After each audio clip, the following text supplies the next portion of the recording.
जय हिंद दोस्तों, फिर से आपका स्वागत है हमारे घटना चक्र सीरीज में, जिसमें लोग समान अध्ययन कर रहे हैं जीएस पॉइंट ऑफ व्यू से। और इसमें लोग भारतीय इतिहास, भारतीय राजस्थान शासन, समान भूगोल, भारत एवं विश्व, समान विज्ञान, आर्थिक एवं सामाजिक विकास, पर्यावरण और पारिस्थितिकी का पूरा पूरा बुक दिया हुआ है, जिसका हम लोग कंप्लीट करने वाले हैं।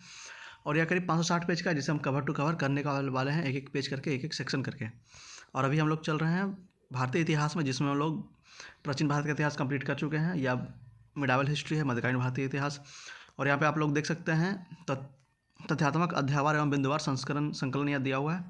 और इसमें आप लोग देख सकते हैं यहाँ पे इंडेक्स में प्राचीन भारतीय इतिहास का 15 चैप्टर कंप्लीट कर लिए हैं। मध्यकालीन भारतीय इतिहास आज हम लोग शुरू करेंगे यहाँ से 17 नंबर चैप्टर से, 18 नंबर चैप्टर से, औरंगजेब से, और इस तरह से कंप्लीट होगा। फिर आधुनिक भारत का इतिहास कंप्लीट होगा। आपसे बस ये अनुरोध है कि अगर आप लोग हमारे चैनल पर नए हैं और अभी तक हमारे चैनल को सब्सक्राइब नहीं किया तो प्लीज़ प्लीज़ प्लीज़ इसे सब्सक्राइब करके हमें सपोर्ट करें, ताकि हम जब भी कोई नया वीडियो डालें एग्जाम पॉइंट ऑफ व्यू से, जो कि आपके एग्जाम के लिए काफ़ी इंपॉर्टेंट हो, तो उसे आप तक पहुँचाने में आसानी हो। और वीडियो को ज़्यादा से ज़्यादा शेयर करें अपने सभी दोस्तों तक, ताकि उन्हें भी इस वीडियो का पूरा लाभ मिल सके और वह अपनी एग्जाम की तैयारी को और मजबूती से आगे बढ़ा सके। और आप लोग हमारे टेलीग्राम ग्रुप से जुड़ जाइए। अगर आपको इसका पीडीएफ चाहिए तो आपको वहाँ पे इसका पीडीएफ मिल जाएगा। तो हमारे टेलीग्राम ग्रुप से जुड़े रहें, बने रहें और हमारे साथ पढ़ते रहें। आइए शुरू करते हैं आज का हमारा टॉपिक, जहाँ हम लोगों ने पिछले वीडियो लेक्चर में छोड़ा था।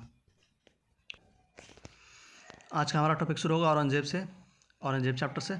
शुरू करने से पहले फिर से आपसे अनुरोध है कि अगर आप लोग हमारे चैनल पर नए हैं और अभी तक हमारे चैनल को सब्सक्राइब नहीं किया तो प्लीज़ प्लीज़ प्लीज़ इसे सब्सक्राइब करके हमें सपोर्ट करें। आइए पहला प्रश्न देखते हैं। वह मुगल बादशाह जिसका 2 बार राज्याभिषेक हुआ था, वह है औरंगजेब। वह मुगल बादशाह जिसका 2 बार राज्याभिषेक हुआ था, वह था औरंगजेब। धर्मत का युद्ध लड़ा गया औरंगजेब तथा दारा शिकोह के मध्य। धर्मत का युद्ध लड़ा गया औरंगजेब तथा दारा शिकोह के मध्य। युद्धों का सही कालानुक्रम है क्या? तो पहले हो जाएगा बिलग्राम का युद्ध, फिर सरनाल का युद्ध 1572, फिर धर्मत का युद्ध 1658 और फिर जजाऊ का युद्ध। पहले बिलग्राम का युद्ध 1540, फिर सरनाल का युद्ध 1572, फिर धर्मत का युद्ध 1658 और फिर जजाऊ का युद्ध 1707। आगे मुगल बादशाह जो जिंदा पीर के नाम से जाना जाता था, वह है औरंगजेब। मुगल बादशाह जो जिंदा पीर के नाम से जाना जाता था, वह है औरंगजेब। आगे मुगल शासक जिसने सर्वप्रथम ब्रिटिश के विरुद्ध संघर्ष किया, वह है औरंगजेब। मुगल शासक जिसने सर्वप्रथम ब्रिटिश के विरुद्ध संघर्ष किया, वह है औरंगजेब। आगे औरंगजेब ने जोधपुर के शासक जसवंत सिंह को 1658 ईस्वी के धर्मत के युद्ध में पराजित किया। धर्मत स्थित है कहाँ? तो मध्य प्रदेश। औरंगजेब ने जोधपुर के शासक जसवंत सिंह को 1658 ईस्वी के धर्मत के युद्ध में पराजित किया था। धर्मत स्थित है कहाँ? तो मध्य प्रदेश में। मुगल शहजादा जिसने श्रीनगर गढ़वाल में आश्रय लिया, वह है सुलेमान शिकोह। मुगल शहजादा जिसने श्रीनगर गढ़वाल में आश्रय लिया, वह है सुलेमान शिकोह। आगे औरंगजेब का वह पुत्र जिसने विद्रोह करके राजपूतों के विरुद्ध अपने पिता की स्थिति दुर्बल कर ली, वह है अकबर। औरंगजेब का वह पुत्र जिसने विद्रोह करके राजपूतों के विरुद्ध अपने पिता की स्थिति दुर्बल कर ली, वह है अकबर। आगे वह मुगल सेनापति जिसके साथ शिवाजी ने 1665 ईस्वी में पुरंदर की संधि पर हस्ताक्षर किए थे, वह है जय सिंह। वह मुगल सेनापति जिसके साथ शिवाजी ने 1665 ईस्वी में पुरंदर की संधि पर हस्ताक्षर किए, वह है जय सिंह। आगे औरंगजेब ने बीजापुर का विजय की थी कब? तो 1685 ईस्वी में। औरंगजेब ने बीजापुर का विजय की थी कब? तो 1686 ईस्वी में। आगे औरंगजेब ने दक्षिण में जिन 2 राज्यों को विजय किया था, वह थे कौन? तो बीजापुर एवं गोलकुंडा। औरंगजेब ने दक्षिण में जिन 2 राज्यों को विजय किया था, वह है कौन? तो बीजापुर और गोलकुंडा। आगे वह बादशाह जिसके अंतर्गत मुगल सेना में सर्वाधिक हिंदू सेनापति थे, वह है औरंगजेब। वह बादशाह जिसके अंतर्गत मुगल सेना में सर्वाधिक हिंदू सेनापति थे, वह है औरंगजेब। आगे 1687 ईस्वी में जब औरंगजेब ने गोलकुंडा किले पर अधिकार किया, उस समय गोलकुंडा का शासक कौन था? तो अब्दुल हसन कुतुब शाह। 1687 में जब औरंगजेब ने गोलकुंडा किले पर अधिकार किया, उस समय गोलकुंडा का शासक कौन था? तो अबुल हसन कुतुब शाह। आगे मुगल सम्राट जिसने सर्वाधिक संख्या में हिंदू अधिकारियों की नियुक्ति की थी, वह है औरंगजेब।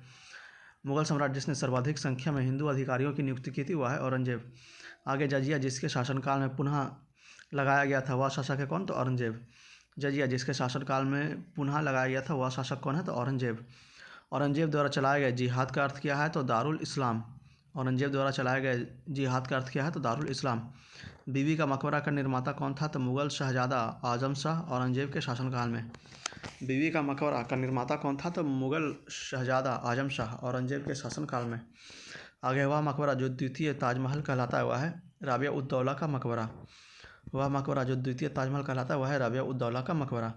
आगे जहां आरा, रोशन आरा, गौहर आरा तथा मेहरुनिसा में से वह जो सम्राट औरंगजेब की पुत्री थी, वह है मेहरुनिसा।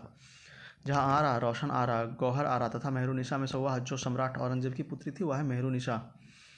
आगे औरंगजेब ने सहीबात उज जमानी की उपाधि प्रदान की किसे? तो जहां आरा को। औरंगजेब ने सहीबात उज जमानी की उपाधि किसे दी थी? तो जहां आरा को। आगे संत रामदास को संबंधित किया गया क्या? तो औरंगजेब के शासनकाल में। संत रामदास को संबंधित किया गया किसे? तो औरंगजेब के शासनकाल में। अगला चैप्टर है मुगल कालीन प्रशासन। आइए इसके प्रश्नों को देखते हैं। तो मुगल प्रशासन के दौरान जिले को जाना जाता था क्या? तो सरकार के नाम से। मुगल प्रशासन के दौरान जिले को जाना जाता था कैसे? तो सरकार के नाम से। मुगल में सेना का प्रधान था क्या? तो मीर बख्शी। मुगल काल में सेना का प्रधान कौन होता था? मीर बख्शी। आगे मुगल शासन में मीर बख्शी का कर्तव्य था क्या? तो भू राजस्व अधिकारियों का पर्यवेक्षण। मुगल शासन में मीर बख्शी के कर्तव्य क्या थे? तो भू राजस्व अधिकारियों का पर्यवेक्षण। सही कथन क्या है? तो मुगल साम्राज्य मूल रूप से एक सैनिक राज्य था। केंद्रीय शासन व्यवस्था के विकास की प्राण शक्ति उसकी सैनिक शक्ति पर निर्भर थी। सही कथन क्या? तो मुगल साम्राज्य मूल रूप से एक सैनिक राज्य था। केंद्रीय शासन व्यवस्था के विकास की प्राण शक्ति उस सैनिक शक्ति पर निर्भर थी। आगे अहदी वे घुड़सवार सिपाही थे जिन्होंने अपनी सेवाएं एकाकी प्रदान की। किसी सरदार के साथ अपने को संलग्न नहीं किया। सम्राट ही जिनका असन्य कर्नल था।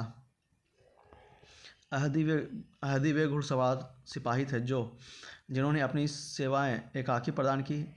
किसी सरदार के साथ अपने को संलग्न नहीं किया। सम्राट ही जिसका असन्य कर्नल था। आगे बर्नियर, करेरी, मनुची तथा ट्रेवर्नियर में से हुआ जिसने मुगल सेना के चिकित्सक नियुक्त किया था वह है मनुची। बर्नियर, करेरी, मनुची तथा ट्रेवर्नियर में से हुआ जिसे मुगल सेना में चिकित्सक नियुक्त किया गया वह है मनुची को। आगे मुगल प्रशासन में मुहतसिब था क्या? तो लोक आचरण अधिकारी। मुगल प्रशासन में मुहतसिब था क्या? तो लोक आचरण अधिकारी। आगे मध्यकालीन भारत में मनसबदारी प्रथा खास तौर पर इसलिए चालू की गई थी ताकि साफ सुथरा प्रशासन लागू हो सके। मध्यकालीन भारत में मनसबदारी प्रथा खास तौर पर इसलिए चालू किया गया था ताकि साफ सुथरा प्रशासन लागू हो सके। आगे मुगल मनसबदारी व्यवस्था के सुचारू संचालन के लिए उत्तरदायी होता है कौन? तो मीर बख्शी।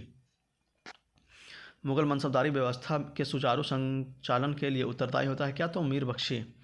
आगे मुगल मनसबदारी व्यवस्था की विशेषता क्या थी? तो जात एवं सवार पद प्रदान किए जाते थे। मनसबदार आनुवंशिक नहीं होते थे। मनसबदारों की 3 श्रेणियां थी। इसमें 33 वर्ग थे। उन्हें मशरूत अथवा सशर्त प्रदान किए जाते थे। उनका सवार पद जात पद से अधिक नहीं हो सकता था। समस्त कार्यकारी एवं सैन्य अधिकारियों को मनसब प्रदान किए जाते थे। मनसबदारी व्यवस्था राज्य के कुलीन वर्ग से संबंधित था जिसे अकबर ने प्रारंभ किया। मनसब पर केवल सेवा काल तक ही रहता था। मनसबदारों का चयन योग्यता के आधार पर होता था। फिर से मुगल मनसबदारी व्यवस्था की विशेषता क्या थी? तो जात एवं सवार पद प्रदान किए जाते थे। मनसबदार आनुवांशिक नहीं होते थे। मनसबदारों की 3 श्रेणियां थी। इसमें 33 वर्ग थे। उन्होंने मशरूत अथवा सशर्त पद प्राप्त होते थे। उनका सवार पद जात पद से अधिक नहीं हो सकता था। समस्त कार्यकारी एवं सैन्य अधिकारियों को मनसब प्रदान किए जाते थे। मनसबदारी व्यवस्था राज्य के कुलीन वर्ग से संबंधित थे जिसे अकबर ने प्रारंभ किया। मनसब पद केवल सेवा काल तक ही रहता था। मनसबदारियों का चयन योग्यता के आधार पर होता था। आगे मुगलकालीन भारत में राज्य की आय का प्रमुख स्रोत क्या था? तो भू राजस्व। मुगलकालीन भारत में राज्य की आय का प्रमुख स्रोत क्या था? तो भू राजस्व। आगे मुगल प्रशासनिक शब्दावली में माल प्रतिनिधित्व करता था किसका? तो भू राजस्व का। मुगल प्रशासनिक शब्दावली में माल प्रतिनिधित्व करता था किसका? तो भू राजस्व का। आगे मुगल सम्राट जिसने तंबाकू का प्रयोग पर निषेध लगा दिया था वह है जहांगीर। मुगल सम्राट जिसने तंबाकू के प्रयोग पर निषेध लगाया था वह है जहांगीर। आगे मुगल प्रशासन में मदद ए माश इंगित करता था किसे? तो विद्वानों को दी जाने वाली राजस्व मुक्त अनुदत्त भूमि को। मुगल प्रशासन में मदद ए माश इंगित करता था किसका? तो विद्वानों को दी जाने वाली राजस्व मुक्त अनुदत्त भूमि को। आगे मध्यकालीन भारत का ऐतिहासिक स्रोत में चकला शब्द का प्रयोग हुआ था किसके लिए? तो सूबा एवं परगना के बीच क्षेत्रीय इकाई, लेकिन सरकार के समानार्थी नहीं थे। मध्यकालीन भारत के ऐतिहासिक स्रोतों में चकला शब्द का प्रयोग हुआ था। यह क्या था? तो सूबा एवं परगना के बीच की क्षेत्रीय इकाई, लेकिन सरकार के समानार्थी नहीं थे। आगे सुमेलित करने के लिए अधिकारी और विहित कर्तव्य। पहला है दीवान ए तन। यह जागीर एवं वेतन को देखना, मुस्तरफ़ी यह राज्य की आय व्यवस्था का निरीक्षण करना। मुशर्रिफ यह है कार्यालय को संभालने के लिए। वाक्यान्विश यह है प्रमुख घटनाओं व फरमानों को सूचीबद्ध करना। फिर से अधिकारी और विहित कर्तव्य दिया हुआ है तो दीवान ए तन यह है जागीर व वेतन को देखना। मुस्तरफ़ी यह है राज्य की आय व्यवस्था का निरीक्षण करना। मुशर्रिफ यह है कार्यालय को संभालने के लिए। फिर है वाक्यान्विश यह है प्रमुख घटनाओं व फरमानों को सूचीबद्ध करना। आगे है बादशाह एवं दीवान। अकबर हो जाएगा मुजफ्फ़र खान, जहांगीर हो जाएगा गियास बेग एतमादुद्दौला, शाहजहाँ हो जाएगा शादुल्ला खान और औरंगज़ेब हो जाएगा अशद खान। फिर से बादशाह और दीवान। अकबर हो जाएगा मुजफ्फ़र खान, जहांगीर हो जाएगा गियास बेग एतमादुद्दौला उद्दौला। आगे शाहजहाँ हो जाएगा सदुल्ला खान और औरंगज़ेब हो जाएगा असद खान। आगे सत्य कथन क्या है तो अकबर ने शेर शाह की तरह राज्य के सिक्कों का प्रचलन को नियमित करने का प्रयास किया। शेर शाह की मुद्रा पद्धति के समान अकबर के समय का ताम्र का प्रमुख सिक्का दाम था। फिर से सत्य कथन क्या है तो अकबर ने शेर शाह की तरह राज्य के सिक्कों का प्रचलन को नियमित करने का प्रयास किया। शेर शाह की मुद्रा पद्धति के समान अकबर के समय का ताम्र का प्रमुख सिक्का दाम था। आगे वह जिसने राम सीता की आकृतियाँ और रामशीय देवनागरी लेख से युक्त कुछ सिक्के चलाए हुआ है अकबर। वह जिसने राम सीता की आकृतियों और रामशीय देवनागरी लेख से युक्त कुछ सिक्के चलाए हुआ है अकबर। मुगल शासन में तांबे का सिक्का कहलाता था क्या तो दाम। मुगल शासन में तांबे का सिक्का क्या कहलाता था तो दाम। शाहरुख नामक चांदी का सिक्का चलाया किसने तो बाबर ने। शाहरुख नामक चांदी का सिक्का किसने चलाया तो बाबर ने। मुगल काल के दौरान पिछले शासनकाल के दौरान ढाले गए सिक्के को कहा जाता था क्या तो खजाना। मुगल काल के दौरान पिछले शासनकाल के दौरान ढाले गए सिक्के को कहा जाता था क्या तो खजाना। अकबर के शासनकाल में दक्कन में भू राजस्व वसूली का प्रचलित आधार क्या था तो हल की संख्या। अकबर के शासनकाल के दौरान भू राजस्व वसूली का प्रचलित आधार क्या था तो हल की संख्या। आगे वह बंदरगाह जो मुगल काल के दौरान बाबुल मक्का या मक्का का द्वार कहा जाता था वह है सूरत बंदरगाह। वह बंदरगाह जो मुगल काल के दौरान बाबुल मक्का या मक्का का द्वार कहा जाता है वह है सूरत का बंदरगाह। आगे वह मुगल कालीन नहर जिसका निर्माण फिरोज शाह की रजबहाव को पुनर्जीवित करके किया गया हुआ है शहाब नहर। वह मुगल कालीन नहर जिसका निर्माण फिरोज शाह की रजबहाव को पुनर्जीवित करने के लिए किया गया है तो वह है शहाब नहर। आगे मध्यकाल में बटाई शब्द का अर्थ क्या था तो लगान निर्धारण का तरीका। मध्यकाल में बटाई शब्द का अर्थ क्या है तो लगान निर्धारण का तरीका। अगला चैप्टर हमारा है मुगल कालीन संगीत एवं चित्रकला। मुगल चित्रकला के विषय में सत्य कथन क्या है तो युद्ध दृश्य, पशु पक्षी और प्राकृतिक दृश्य तथा दरबारी चित्रण। मुगल चित्रकला के विषय में सत्य कथन क्या है तो युद्ध दृश्य, पशु पक्षी एवं प्राकृतिक दृश्य एवं तथा दरबारी चित्रण। आगे चित्रकला की मुगल शैली को प्रारंभ किया था किसने तो हुमायूं ने। चित्रकला के मुगल शैली का प्रारंभ किसने किया तो हुमायूं ने। आगे वह मुगल शासक जिसने सर्वप्रथम चित्रकारी के लिए कारखाने बनवाए वह है हुमायूं। वह मुगल शासन जिसने सर्वप्रथम चित्रकारी के लिए कारखाने बनाए हुआ है हुमायूं। आगे दस्तान ए अमीर हमज़ा का चित्रण किया था किसने तो अब्दुस समद द्वारा। दस्तान ए अमीर हमज़ा का चित्रण किया था किसने तो अब्दुस समद द्वारा। आगे है प्रसिद्ध जहांगीरी चित्रकार थे कौन तो अबुल हसन, उस्ताद मंसूर, फ़रूख बेग, विशन दास, अक्का रीज़, मोहम्मद नादिर, मोहम्मद गुराद, मनोहर और माधव तथा गोवर्धन। फिर से प्रसिद्ध जहांगीरी चित्रकार कौन थे तो अबुल हसन, उस्ताद मंसूर, फ़ारूक बेग, बिशन दास, अक्का रीजा, मोहम्मद नादिर, मोहम्मद गुराद, मनोहर, माधव तथा गोवर्धन। आगे मुगल चित्रकला में उन्नति की जहांगीर के शासनकाल में। मुगल चित्रकला ने उन्नति की किसके शासनकाल में तो जहांगीर के शासनकाल में। पहाड़ी school, Rajput school, Mughal school तथा कांगड़ा स्कूल विभिन्न शैलियों को दर्शाते हैं क्या तो चित्रकला की। पहाड़ी school, Rajput school, Mughal school तथा कांगड़ा स्कूल विभिन्न शैलियों को दर्शाते हैं किसका तो चित्रकला की। आगे यूरोपीय चित्रकारी का प्रवेश हुआ कब तो अकबर के दरबार में। यूरोपीय चित्रकारी का प्रवेश हुआ किसके दरबार में तो अकबर के दरबार में। किशनगढ़ शैली जिस कला के लिए प्रसिद्ध है वह है चित्रकला। किशनगढ़ शैली जिस कला के लिए प्रसिद्ध है वह है चित्रकला।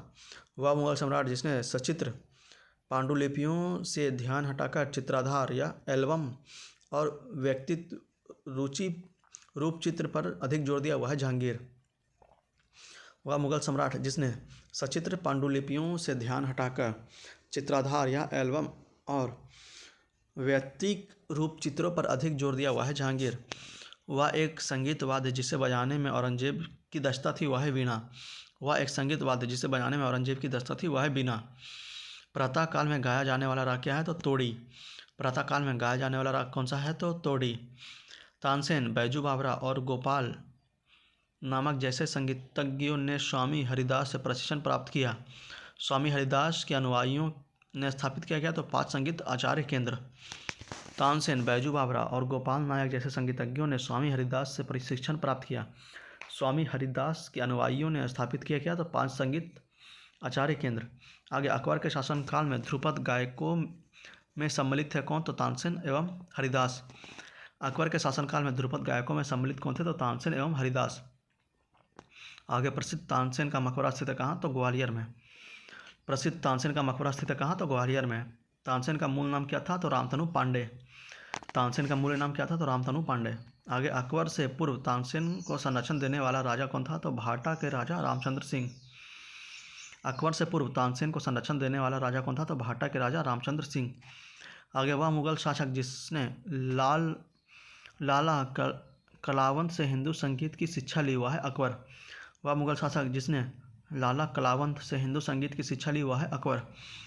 आगे संगीत की टप्पा शैली किस मुगल सम्राट के दरबार में परिदृष्ट एवं विकसित हुई वह है मोहम्मद शाह रंगीला। संगीत की टप्पा शैली किस मुगल सम्राट के दरबार में परिष्कृत एवं विकसित हुई वह है मोहम्मद शाह रंगीला। आगे मुगलकालीन साहित्य। आइए पहले प्रश्न को देखते हैं। बाबरनामा का अंग्रेजी अनुवाद किया था किसने तो जॉन लेडेन और विलियम रस्किन ने। बाबरनामा का अंग्रेजी अनुवाद किया किसने तो जॉन लेडेन और विलियम रस्किन ने। आगे गुलबदन बेगम पुत्री थी किसकी तो बाबर की। गुलबदन बेगम पुत्री किसकी थी तो बाबर की। वह महिला जिसने मुगल काल में ऐतिहासिक विवरण लिखे हुआ है गुलबदन बेगम।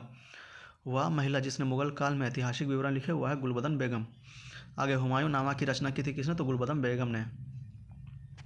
हुमायूं नामा की रचना किसने की तो गुलबदन बेगम ने। आगे दिल्ली के बाद शिक्षा केंद्र जो मदरसा ए बेगम कहलाता था स्थापित किया गया महम अनगा द्वारा। दिल्ली का बाद शिक्षा केंद्र जो मदरसा ए बेगम कहलाता था स्थापित किया गया महम अनगा द्वारा। आगे दिल्ली में पुराना किला के सामने खैरुल मंजिल नामक मस्जिद का निर्माण कराया किसने तो महम अनगा ने। दिल्ली में पुराना किला के सामने खैरुल मंजिल नामक मस्जिद का निर्माण करवाया था किसने तो महम अनगा ने। आगे हितोपदेश का फारसी में अनुवाद किया गया ताज उल दीन मुफ्ती अल मलिकी। हितोपदेश का फारसी में अनुवाद किया गया ताज उल दीन मुफ्ती अल मलिकी। आगे है लेखक और पुस्तक। हसन निजामी यह है ताजुल मासिर। ख्वांदमीर यह हो जाएगा हुमायूं नामा। मिर्ज़ा मोहम्मद काजिर यह हो जाएगा आलमगीर नामा। भीमसेन हो जाएगा नुस्खा ए दिलखुश। फिर से लेखक और पुस्तक दिया हुआ है हसन निजामी यह हो जाएगा ताजुल मानिश। ख्वांदमीर यह हो जाएगा हुमायूं नामा। मिर्ज़ा मोहम्मद काजिन यह हो जाएगा आलमगीर नामा और भीमसेन हो जाएगा नुस्खा ए दिलखुश।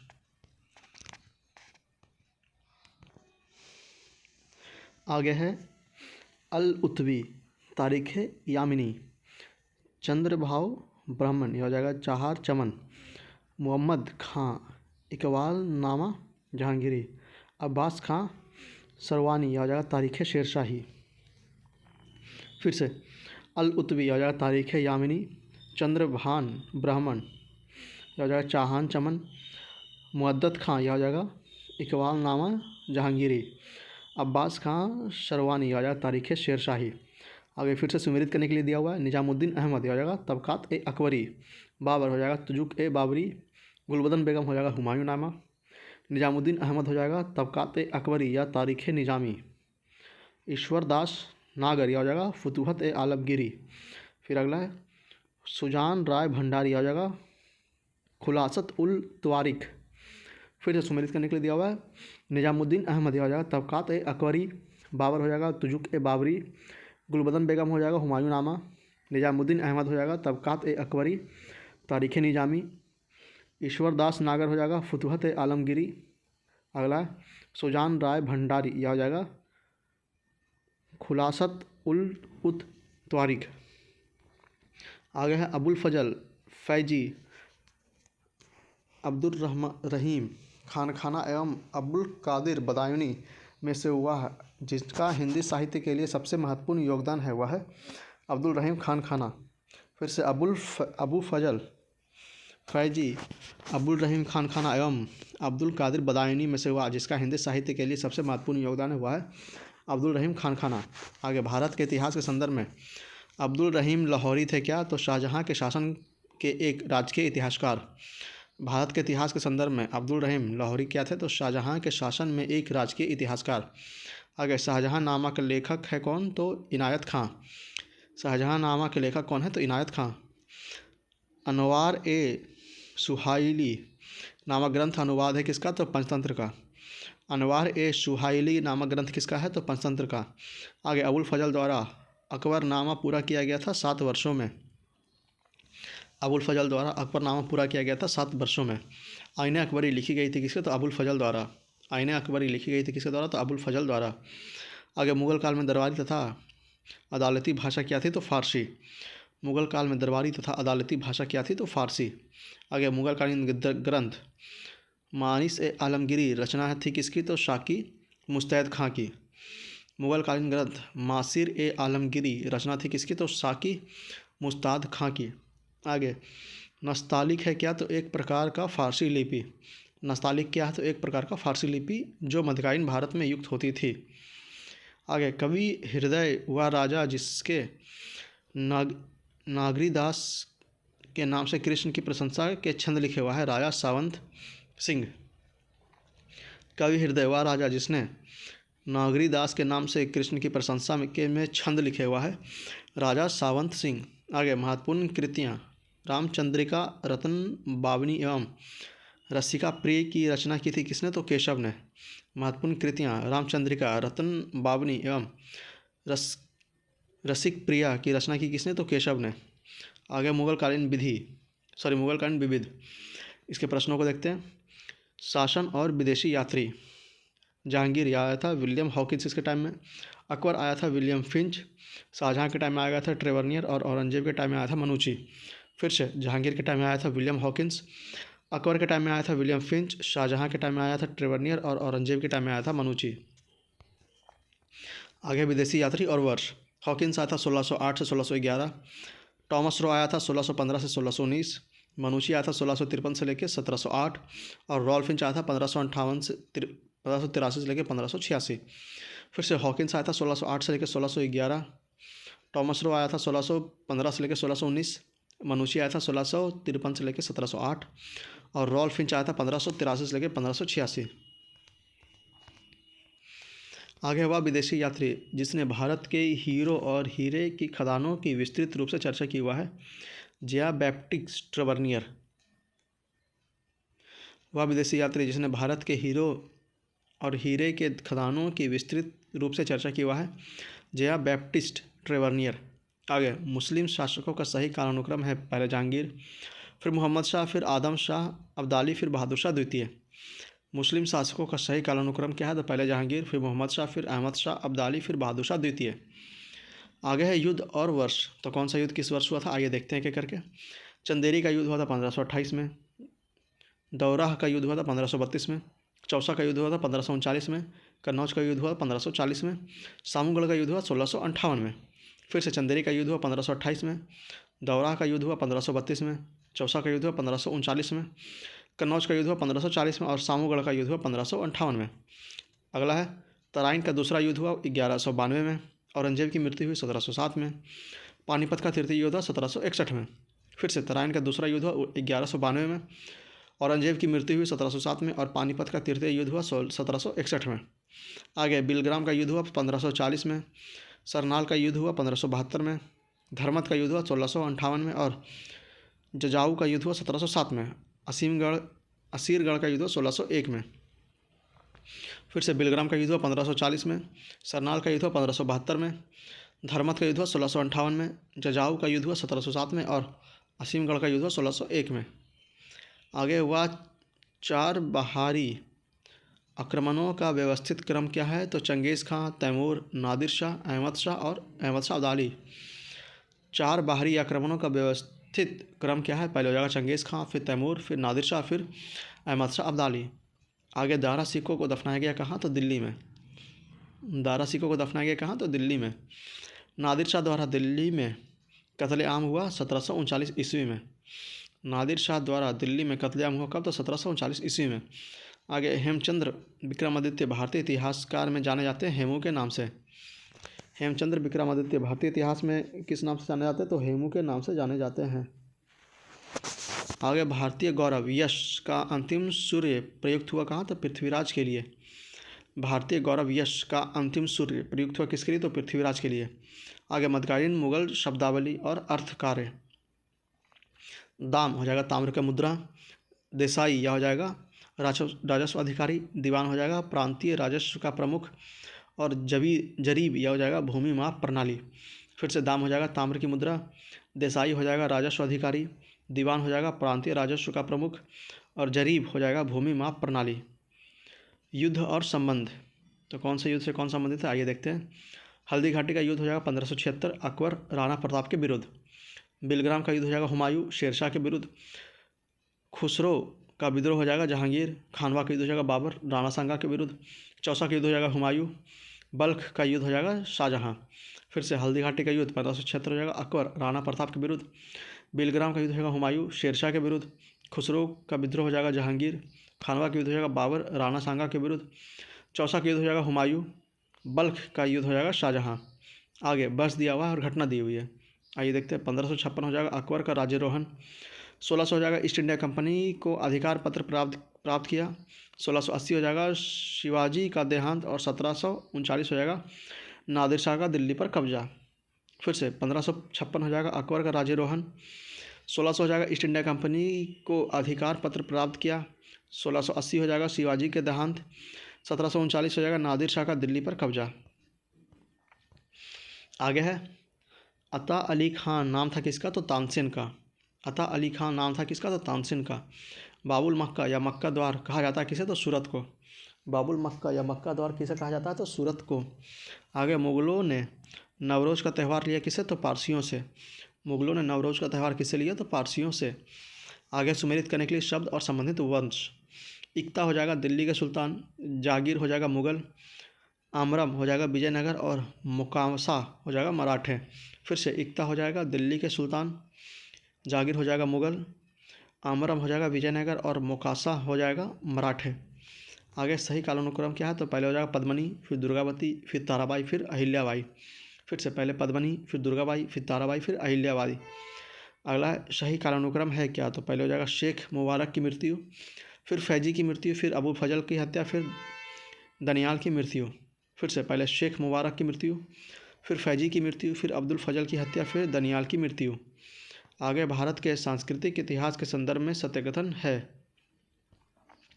तो देखते क्या है। तो बुलंद दरवाज़ा के निर्माण में लाल बलुआ पत्थर का प्रयोग किया गया, जिसे सफ़ेद संगमरमर से सजाया गया। सलीम चिश्ती के मकबरे में सफ़ेद संगमरमर का प्रयोग किया गया। लखनऊ स्थित बड़ा इमामबाड़ा तथा रूमी दरवाज़ा का निर्माण में क्रमशः ईंट, चूने तथा चूना प्लास्टर और प्लास्टर ढलाई के साथ लखोरी ईंटों का प्रयोग हुआ।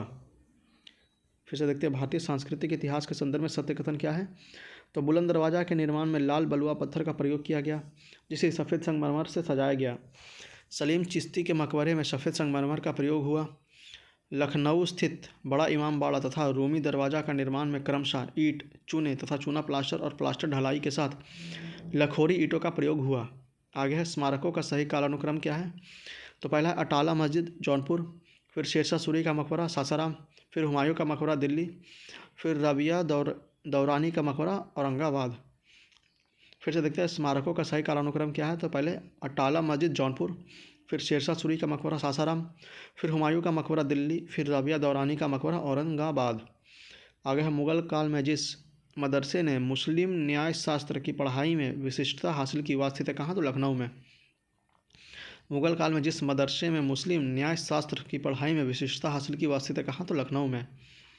आगे मुग़ल काल में मौलिम था क्या? तो व्यापारिक जहाज़ों पर बैठने वाला एक कर्मचारी। मुगल काल में मौलिम था क्या? तो व्यापारिक जहाज़ों पर बैठने वाला एक कर्मचारी। आगे मध्ययुगीन भारत के संदर्भ में सराइस शब्द का अर्थ क्या है? तो एक स्थान जिसका उद्देश्य भारतीय और विदेशी यात्रियों, तीर्थयात्रियों, व्यापारियों आदि को अस्थायी आवास प्रदान करना है। मुगल मध्ययुगीन भारत के संदर्भ में सराइस शब्द का अर्थ क्या है? तो एक स्थान जिसका उद्देश्य भारतीयों और विदेशी यात्रियों, तीर्थयात्रियों, व्यापारियों आदि को अस्थायी आवास प्रदान करना है। आगे हो जाएगा भारतीय इतिहास के मध्यकाल में बंजारे समानता थे कौन? तो व्यापारी। भारतीय इतिहास के मध्यकाल में बंजारे समानता थे कौन? तो व्यापारी। आगे है सिख संप्रदाय। आइए इसके प्रश्नों को देखते हैं। गुरु नानक ने अपना उत्तराधिकारी नियुक्त किया किसे? तो गुरु अंगद लहना को। गुरु नानक ने अपना उत्तराधिकारी किसे नियुक्त किया? तो गुरु अंगद लहना को। आगे गुरुमुखी लिपि की वर्णमाला का सृजन किया गया था गुरु अंगद द्वारा। गुरुमुखी लिपि का वर्णमाला का सृजन किया गया किसके द्वारा? तो गुरु अंगद द्वारा। आगे पंजाब में अमृतसर नगर को स्थापित किया था किसने? तो गुरु रामदास ने। पंजाब में अमृतसर नगर को स्थापित किया किसने? तो गुरु रामदास ने। आगे वह सिख गुरु जिसने अकबर ने 500 बीघा जमीन दी थी वह है रामदास। वह सिख गुरु जिसे अकबर ने 500 बीघा जमीन दी थी वह है रामदास। आगे वह सिख गुरु जिसने विद्रोही राजकुमार खुसरो की सहायता धन एवं आशीर्वाद से दी वह है गुरु अर्जुन देव। वह सिख गुरु जिसने विद्रोही राजकुमार खुसरो की सहायता धन एवं आशीर्वाद से की वह है गुरु अर्जुन देव। आगे आदि ग्रंथ अथवा गुरु ग्रंथ साहिब का संकलन किया किसने? तो गुरु अर्जुन देव ने। आदि ग्रंथ एवं अथवा गुरु ग्रंथ साहिब का संकलन किया किसने? तो गुरु अर्जुन देव ने। आगे वह सिख गुरु जिसको तत्कालीन शासकों द्वारा मृत्युदंड दिया गया वह है गुरु अर्जुन देव एवं गुरु तेग बहादुर। वह सिख गुरु जिसको तत्कालीन शासकों द्वारा मृत्युदंड दिया गया वह है गुरु अर्जुन देव तथा गुरु तेग बहादुर। आगे वह सिख गुरु जिसकी मृत्यु के लिए औरंगजेब जिम्मेदार है वह है गुरु तेग बहादुर। वह सिख गुरु जिसकी मृत्यु के लिए औरंगजेब जिम्मेदार है वह है गुरु तेग बहादुर। आगे हेमकुंड, ताराकुंड तथा ब्रह्मकुंड में से वह स्थान जिस पर एक प्रसिद्ध सिख गुरुद्वारा अवस्थित है वह है हेमकुंड। हेमकुंड, ताराकुंड तथा ब्राह्मण कुंड में से वह स्थान जिस पर एक प्रसिद्ध सिख गुरुद्वारा अवस्थित है वह है हेमकुंड। अगला है जिस सिख गुरु का जन्म पटना में हुआ था वह है गोविंद सिंह। जिस सिख गुरु का जन्म पटना में हुआ वह है गोविंद सिंह। आगे वह जिनकी समाधि के कारण नांदेड़ गुरुद्वारा सिखों द्वारा पवित्र माना जाता है वह है गुरु गोविंद सिंह। वह जिसकी समाधि के कारण नांदेड़ गुरुद्वारा सिखों के लिए पवित्र माना जाता है वह है गुरु गोविंद सिंह। आगे गुरु गोविंद सिंह की महानता निहित है इसमें कि उन्होंने सिखों की सैनिक व्यवस्था का गठन किया। गुरु गोविंद सिंह की महानता निहित है इसमें कि उन्होंने सिखों की सैनिक व्यवस्था का गठन किया। आगे वह सिख गुरु जिसने 1699 में खालसा पंथ की स्थापना की वह है गुरु गोविंद सिंह। वह सिख गुरु जिसने 1999 में खालसा पंथ की स्थापना की वह है गुरु गोविंद सिंह। आगे सिखों के अंतिम गुरु थे कौन? तो गुरु गोविंद सिंह। सिखों के अंतिम गुरु कौन थे? तो गुरु गोविंद सिंह। बंदा बहादुर का मूल नाम क्या था? तो लक्षण देव या लक्ष्मण देव। बंदा बहादुर का मूल नाम क्या था? तो लक्षण देव या लक्ष्मण देव। आगे है सिख साम्राज्य का अंतिम शासक था कौन? तो दलीप सिंह। सिख साम्राज्य का अंतिम शासक कौन था? तो दलीप सिंह। अगला चैप्टर हमारा है मराठा राज्य और संघ। आइए पहले प्रश्न को देखते हैं। मराठों के उत्कर्ष के कारण क्या है? तो धार्मिक चेतना, भौगोलिक सुरक्षा, राजनीतिक जागृति, उच्च नेतृत्व शक्ति। फिर से मराठों के उत्कर्ष का कारण क्या था? तो धार्मिक चेतना, भौगोलिक सुरक्षा, राजनीतिक जागृति और उच्च नेतृत्व शक्ति। आगे शिवाजी ने मुगलों को हराया था सलहोर के युद्ध 1672 ईस्वी में। शिवाजी ने मुगलों को हराया कब? तो सलहोर के युद्ध 1672 ईस्वी में। आगे शिवाजी का जन्म हुआ था कब? तो 1627 या 1630 ईस्वी में। शिवाजी का जन्म हुआ था कब? तो 1627 या 1630 ईस्वी में। आगे वह सेनानायक जिसे बीजापुर का सुल्तान ने 1659 ईस्वी में शिवाजी को दबाने के लिए भेजा था वह है अफजल खां। वह सेनानायक जिसे बीजापुर के सुल्तान ने 1659 में शिवाजी को दबाने के लिए भेजा था वह है अफजल खां। आगे शिवाजी मुगलों की कैद से भागने के समय जिस नगर में कैद थे वह है कौन? तो आगरा। शिवाजी मुगलों की कैद से भागने के समय जिस नगर में कैद थे वह है कौन? तो आगरा। शिवाजी की राजधानी क्या थी? तो रायगढ़ में। शिवाजी की राजधानी कहाँ थी? तो रायगढ़ में। आगे शिवाजी की छत्रपति के रूप में औपचारिक राज्याभिषेक हुआ कहाँ? तो रायगढ़ में। शिवाजी का छत्रपति के रूप में औपचारिक राज्याभिषेक हुआ कहाँ? तो रायगढ़ में। आगे शिवाजी के गुरु का नाम क्या था? तो रामदास। शिवाजी के गुरु का नाम क्या था? तो रामदास। शिवाजी से संबंधित घटनाओं का सही कालानुक्रम क्या है? तो पहले चाकन के किले पर विजय, मुगलों से मतभेद का प्रारंभ, अफजल खां का पराक्रम, सूरत पर आक्रमण तथा लूटना। शिवाजी से संबंधित घटनाओं का सही कालानुक्रम क्या है? तो सबसे पहले हुआ चाकन के किले पर विजय, फिर हुआ मुगलों से मतभेद का प्रारंभ, फिर हुआ अफजल खां का पराक्रम और फिर हुआ सूरत पर आक्रमण तथा लूटना। आगे हो जाएगा अष्टप्रधान का गठन किया था किसने? तो शिवाजी ने। अष्टप्रधान का गठन किसने किया? तो शिवाजी ने। आगे शिवाजी के अष्टप्रधान में सम्मिलित अधिकारी कौन थे? तो पेशवा, अमात्य या मजमुआदर, फिर वाक्यान्विश, अगला है शुरूनविश या सचिव, फिर है सुमंत या दबीर, फिर है सेनापति या सर ए नौबत, फिर है पंडित राव, फिर न्यायाधीश। फिर से शिवाजी के अष्टप्रधान में सम्मिलित अधिकारी कौन कौन थे? तो सबसे पहले पेशवा, फिर अमात्य या मजुमदार, फिर वाक्यान्विश, फिर शुरूनविश या सचिव, फिर सुमंत या दबीर, फिर सेनापति या सर ए नौबत, फिर पंडित राव, फिर न्यायाधीश। आगे अष्टप्रधान का नाम का मंत्रिपरिषद थी मराठा प्रशासन में। अष्टप्रधान नाम की मंत्रिपरिषद थी कहाँ? तो मराठा प्रशासन में। आगे शिवाजी के समय सरनौबत की पद संबंध था किससे? तो सैन्य प्रशासन से। शिवाजी के समय सरनौबत का पद संबंध था किससे? तो सैन्य प्रशासन से। आगे शिवाजी के अष्टप्रधान का जो सदस्य विदेशी मामलों की देखरेख करता था वह है कौन? तो सुमंत। शिवाजी के अष्टप्रधान का जो सदस्य विदेशी मामलों की देखरेख करता था वह है सुमंत। आगे छत्रपति शिवाजी के राज्य में प्रचलित रजत मुद्रा थी क्या? तो रुपया, लारी तथा टंका। शिवाजी छत्रपति के राज्य में प्रचलित रजत मुद्रा थी क्या? तो रुपया, लारी एवं टंका। आगे संभाजी के बाद मराठा शासन को सरल और कारगर बनाया था कौन? तो बालाजी विश्वनाथ ने। संभाजी के बाद मराठा प्रशासन को सरल और कारगर बनाया था कौन? तो बालाजी विश्वनाथ ने। आगे पेशवाओं के शासन का सही क्रम क्या है? तो बालाजी विश्वनाथ, फिर बाजीराव प्रथम, फिर बाजीराव, फिर माधवराव, फिर नारायण राव, फिर रघुनाथ राव। पेशवाओं के शासन का सही क्रम क्या है? तो पहला है बालाजी विश्वनाथ, फिर बाजीराव प्रथम, फिर बाजीराव, फिर माधवराव, फिर नारायण राव, फिर रघुनाथ राव। आगे निम्नलिखित पेशवाओं के शासन काल का कालानुक्रम व्यवस्थित कीजिए। तो सबसे पहले हो जाएगा बालाजी विश्वनाथ, फिर हो जाएगा बाजीराव, फिर चौथा नंबर हो जाएगा माधवराव प्रथम, फिर तीसरा नंबर हो जाएगा नारायण राव। फिर से निम्नलिखित पेशवाओं का शासन काल को क्रमानुसार व्यवस्थित कीजिए। तो सबसे पहले हो जाएगा पहला नंबर बालाजी विश्वनाथ, फिर दूसरा नंबर हो जाएगा बाजीराव प्रथम, फिर चौथा नंबर हो जाएगा माधवराव प्रथम, फिर तीसरा हो जाएगा नारायण राव। आगे पेशवाओं का आरोही कालानुक्रम क्या है? तो पहले हो जाएगा बालाजी विश्वनाथ, फिर बालाजी बाजीराव, फिर नारायण राव, फिर रघुनाथ राव या राघोबा। पेशवाओं का आरोही कालानुक्रम क्या है? तो पहले हो जाएगा बालाजी विश्वनाथ, फिर बालाजी बाजीराव, फिर नारायण राव, फिर रघुनाथ राव, राघोबा। आगे सही कालानुक्रम है, पहले हो जाएगा संभाजी, फिर राजा राम, फिर शिवाजी द्वितीय, फिर छत्रपति शाहू जी। सही कालानुक्रम है, पहले संभाजी, फिर राजा राम, फिर शिवाजी द्वितीय, फिर छत्रपति शाहू जी। आगे मराठा साम्राज्य पेशवा की अध्यक्षता में एक परिसंघ बन गया 1770 ईस्वी में। मराठा साम्राज्य पेशवा की अध्यक्षता में एक परिसंघ बन गया 1770 ईस्वी में। आगे साहू का उत्तराधिकारी निर्भर था किस पे? तो पेशवा की इच्छा पर। साहू के उत्तराधिकारी निर्भर थे किस पे? तो पेशवा की इच्छा पे।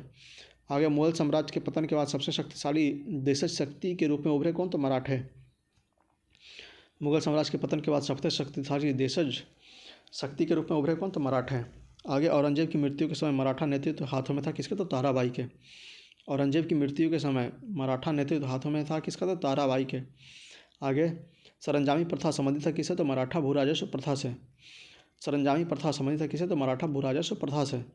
आगे वह मराठा पेशवा जिसके समय में मराठा राजा नाचीन हो गया उसे पेशवा वास्तविक शासन था किसका? तो बालाजी बाजीराव। वह मराठा पेशवा जिसके समय मराठा राजा नाचीज हो गया और पेशवा वास्तविक शासक बना हुआ है बालाजी बाजीराव।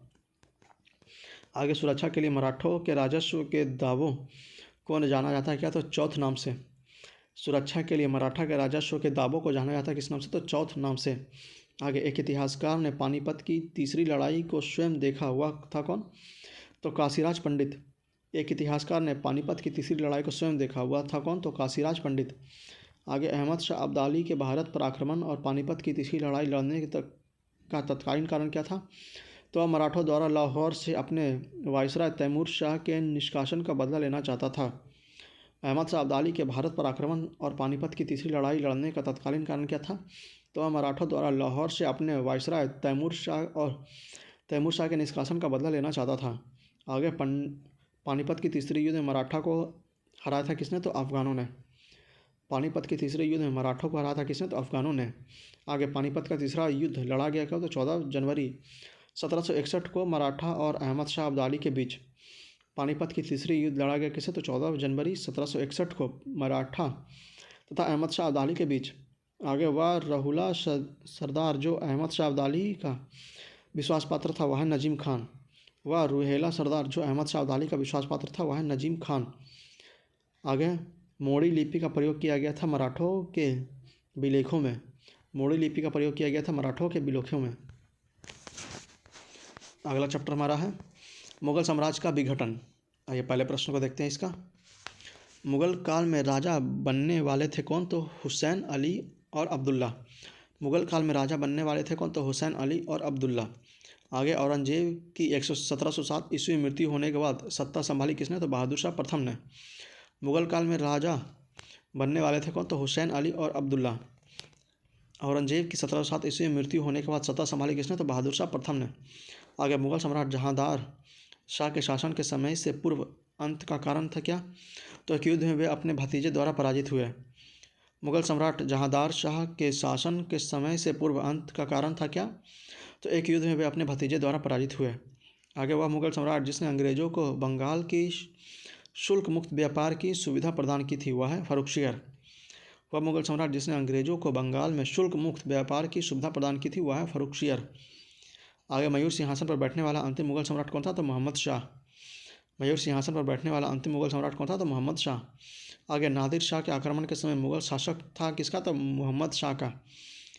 नादिर शाह के आक्रमण के समय मुगल शासक था कौन? तो मोहम्मद शाह। आगे नादिर शाह ने भारत पर आक्रमण किया था 1739 ईस्वी में। नादिर शाह ने भारत पर आक्रमण किया था कब? तो 1739 ईस्वी में। वह शासक जिसके शासन में हिजड़ों तथा महिलाओं का एक वर्ग का प्रभुत्व था वह है मोहम्मद शाह 1719 से लेकर 48 तक। वह शासक जिसके शासन में हिजड़ों तथा महिलाओं के एक वर्ग का प्रभुत्व था वह है मोहम्मद शाह 1719 से लेकर 48 तक। आगे वह मुगल बादशाह जो रंगीला के नाम से जाना जाता था वह है मोहम्मद शाह। वह मुगल बादशाह जो रंगीला के नाम से जाना जाता था वह है मोहम्मद शाह। आगे मुगल शासकों का क्रम है क्या? तो बहादुर शाह प्रथम 1707 से लेकर 1712, जहांदार शाह 1712 से लेकर 1713, फर्रुखसियर 1713 से लेकर 1719, मोहम्मद शाह 1719 से लेकर 1748 ईस्वी, फिर अहमद शाह 1748 से लेकर 1754 तथा आलमगीर द्वितीय 1754 से लेकर 1759। मुगल शासकों का क्रम क्या है? तो पहले हो जाएगा बहादुर शाह प्रथम 1707 से लेकर 1712, फिर जहांदार शाह हो जाएगा 1712 से 1713, फिर फर्रुखसियर हो जाएगा 1713 से लेकर 1719, फिर मोहम्मद शाह 1719 से लेकर 1748, फिर अहमद शाह 1748 से लेकर 1754, फिर आलमगीर शाह द्वितीय हो जाएगा 1754 से लेकर 1759। आगे वह मुगल बादशाह जिसको वजीर गाजिउद्दीन ने दिल्ली में दाखिल नहीं होने दिया हुआ है शाह आलम द्वितीय। वह मुगल बादशाह जिसको वजीर गाजिउद्दीन ने दिल्ली में दाखिल नहीं होने दिया वह है शाह आलम द्वितीय। आगे अंतिम मुगल सम्राट बादशाह था उसके पिता का नाम क्या था? तो अकबर शाह द्वितीय। अंतिम मुगल सम्राट बहादुर शाह था उसके पिता का नाम क्या था? तो अकबर शाह द्वितीय। आगे बहादुर शाह जफ़र के बारे में सत्यकथन क्या है? तो वह बिना साम्राज्य का सम्राट था। इब्राहिम जौक और असद उल्ला खां गालिब उसके कविता के शिक्षक थे। हसन अस्करी उसके आध्यात्मिक निर्देशक थे। वह ईस्ट इंडिया कंपनी की ओर से प्रति माह 1 लाख रुपये पेंशन के रूप में प्राप्त करता था। फिर से बहादुर शाह जफ़र के बारे में सत्यकथन क्या है? तो वह बिना साम्राज्य का सम्राट था। इब्राहिम जौक और असद उल्ला खां गालिब उसके कविता के शिक्षक थे। हसन अस्कारी उसके आध्यात्मिक निर्देशक थे। वह ईस्ट इंडिया कंपनी की ओर से प्रति माह 1 लाख रुपये पेंशन के रूप में प्राप्त करता था। आगे अवध का प्रथम नवाब था कौन? तो शहादत खां। अवध का प्रथम नवाब कौन था? तो शहादत खां। आगे बुरहान उल मुल्क शहादत खां के संदर्भ में सही कथन क्या है? तो अवध के स्वतंत्र राजा का संस्थापक शहादत खां था। उसने सैयद बंधुओं के विरुद्ध षड्यंत्र में भाग लिया था। बुरहान उल मुल्क शहादत खां के संदर्भ में सत्य कथन क्या है? तो अवध के स्वतंत्र राज्य का संस्थापक शहादत खां था। उसने सैयद बंधुओं के विरुद्ध षड्यंत्र में भाग लिया था। आगे हैदराबाद के स्वतंत्र राज्य का संस्थापक था कौन? तो चिनकिलीज खां। हैदराबाद के स्वतंत्र राज्य का संस्थापक कौन था? तो चिनकिलीज खां। सही कथन क्या है? तो विजयनगर साम्राज्य में मैसूर राज्य का उदय हुआ था। सही कथन क्या है? तो विजयनगर साम्राज्य में मैसूर राज्य का उदय हुआ था। आगे, दिल्ली में स्थित खगोलीय वेधशाला जिसे जंतर मंतर कहते हैं बनाई थी किसने? तो जयसिंह द्वितीय ने। दिल्ली में स्थित खगोलीय वेधशाला जिसे जंतर मंतर कहते हैं बनाई थी किसने? तो जयसिंह द्वितीय ने। आगे, महाराजा जयसिंह द्वितीय ने वेधशालाएँ बनाई थी दिल्ली, जौनपुर, उज्जैन एवं वाराणसी तथा मथुरा में। महाराजा जयसिंह द्वितीय ने वेधशालाएँ बनवाई कहाँ? तो दिल्ली, जौनपुर, उज्जैन एवं वाराणसी तथा मथुरा में। आगे, 1773 ईस्वी में जीज मोहम्मद शाही पुस्तक जो नक्षत्रों संबंधित ज्ञान से संबंधित था के लेखक कौन है? तो जयपुर के सवाई जयसिंह। 1773 में जीज मोहम्मद शाही पुस्तक जो नक्षत्रों संबंधी ज्ञान से संबंधित है के लेखक कौन है? तो जयपुर के सवाई जयसिंह। अगला चैप्टर हमारा है आधुनिक भारत का इतिहास, और यहाँ तक हमारा मिडावल खत्म होता है। इससे पहले हम लोग प्राचीन खत्म कर चुके थे, अब यह मिडावल भी खत्म हो गया। अब शुरू होगा आधुनिक भारतीय इतिहास। तो आप इस वीडियो को हम लोग यहीं पे समाप्त करते हैं। अगले वीडियो से हम लोग आधुनिक भारतीय इतिहास प्रारंभ करेंगे। तो आपसे यही अनुरोध है कि अगर आप लोग हमारे चैनल को नए हैं और अभी तक हमारे चैनल को सब्सक्राइब नहीं किया तो प्लीज़ प्लीज़ प्लीज़ हमारे चैनल को सब्सक्राइब करके हमें सपोर्ट करें, वीडियो को लाइक करें, कमेंट करके हमको जरूर बताएं आपको हमारी पहल कैसी लग रही है और आप इससे कितने लाभान्वित हो रहे हैं। हमारे साथ टेलीग्राम पे जुड़ जाएं। अगर आप लोग को PDF चाहिए तो टेलीग्राम पे उसको अवेलेबल करा दिया जाएगा। और वीडियो को ज़्यादा से ज़्यादा शेयर करें अपने सभी दोस्तों तक, ताकि उन्हें भी इस वीडियो का पूरा लाभ मिल सके, वो अपने एग्जाम की तैयारी को और अच्छे से मजबूती से कर सकें। मिलते हैं आपसे अगले वीडियो लेक्चर में। तब तक के लिए हमारे साथ बने रहें, जुड़े रहें और अपना रिवीजन करते रहें। जय हिंद, जय भारत।